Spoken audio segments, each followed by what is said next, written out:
La casa de los ecos vacíos, una novela de Iván Herrera. Capítulo 1. El umbral. Había aprendido a medir el mundo por el peso del silencio, no el silencio ordinario, ese que se asienta entre dos personas cuando las palabras se agotan y ambas lo saben, sino el otro, el que tiene textura y temperatura, el que se adhiere a las paredes como humedad de invierno y no abandona los cuartos aunque abras todas las ventanas. Ese silencio era el idioma de la casa, y Tomás Verlaine lo había aprendido antes que el abecedario, antes incluso que a pronunciar su propio nombre.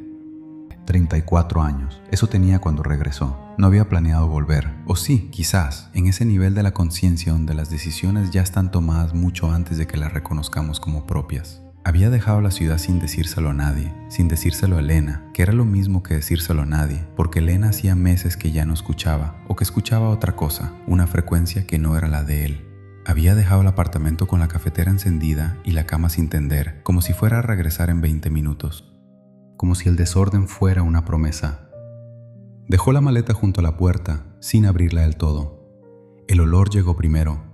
Algo entre madera vieja y un residuo químico imposible de nombrar, denso y persistente, como el rastro que deja un recuerdo cuando ya no recuerdas el hecho, pero conservas intacta la sensación que lo acompañaba.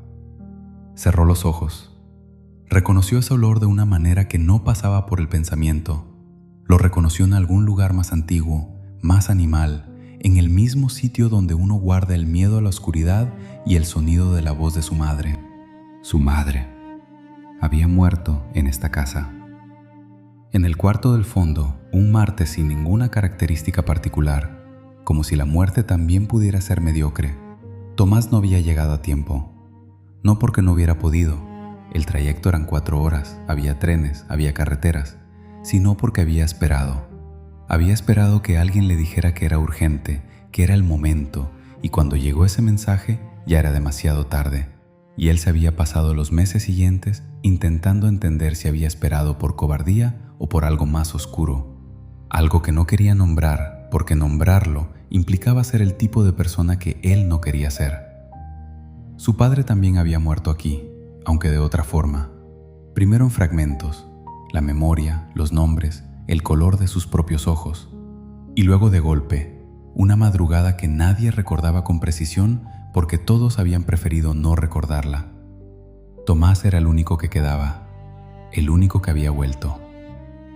Volver no es lo mismo que regresar. Regresar supone que algo te espera. Volver es simplemente reaparecer en un lugar que siguió existiendo sin ti, que no te necesitó, que organizó su propio tiempo y su propio orden en tu ausencia, y que ahora te observa con la indiferencia particular de las cosas que aprendieron a prescindir. Tocó el muro con las yemas de los dedos. La pintura se descascaraba en láminas finas, como piel después de una quemadura, y debajo había otra capa más oscura, y debajo otra más, estratos de intentos por cubrir algo que la casa se negaba a dejar cubierto.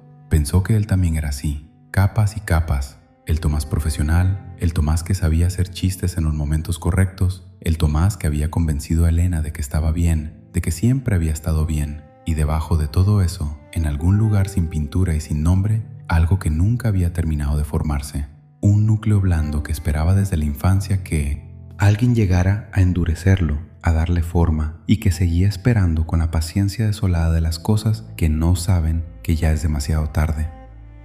Adentro, en algún lugar que no alcanzaba a ubicar, algo crujió. No era el viento. Conocía el viento de esta casa, sus rutas, sus horarios, su manera de colarse por el marco de la ventana del segundo piso que nadie había reparado en 20 años. Esto era distinto. Era el crujido de algo que ajusta su peso, que reconoce una presencia.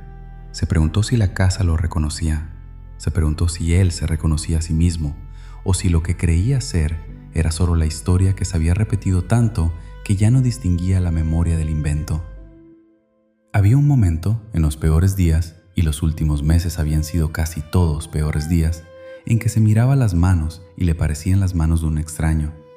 Competentes, funcionales, capaces de sostener una taza o firmar un documento, pero desconectadas de algo esencial, flotando a unos centímetros de lo que se supone que debería ser él.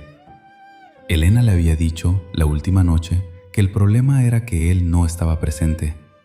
«Estás aquí, pero no estás», había dicho, y él había sentido porque era verdad y porque no sabía cómo explicarle que llevaba años intentando estar presente y que la presencia era exactamente lo que más le costaba, lo que más le había costado siempre, desde niño, desde que aprendió que las personas podían desaparecer sin avisar y que era mejor no aferrarse demasiado porque el aferramiento era otra forma de anticipar la pérdida.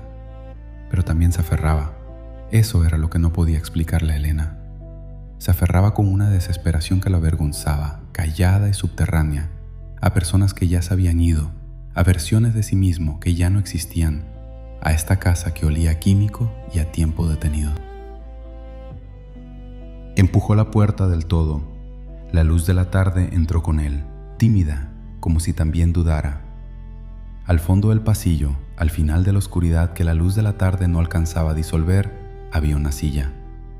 La misma silla de siempre, madera oscura, respaldo recto, sin cojín, en el mismo lugar de siempre. Su madre se sentaba ahí por las mañanas. Tomás lo recordaba con una nitidez que dolía. La espalda recta, las manos en el regazo, los ojos en la ventana que daba al patio vacío. Nunca había sabido qué miraba. Nunca se lo había preguntado. Eso también era una respuesta a algo. Se quedó en el umbral, con la maleta en la mano y la tarde empujándolo desde atrás, sin entrar del todo. Había algo en ese momento, la silla, el olor, la luz que no alcanzaba, que se sentía como una pregunta que la casa le llevaba años queriendo hacer y que él había pasado 34 años evitando responder. Soltó la maleta.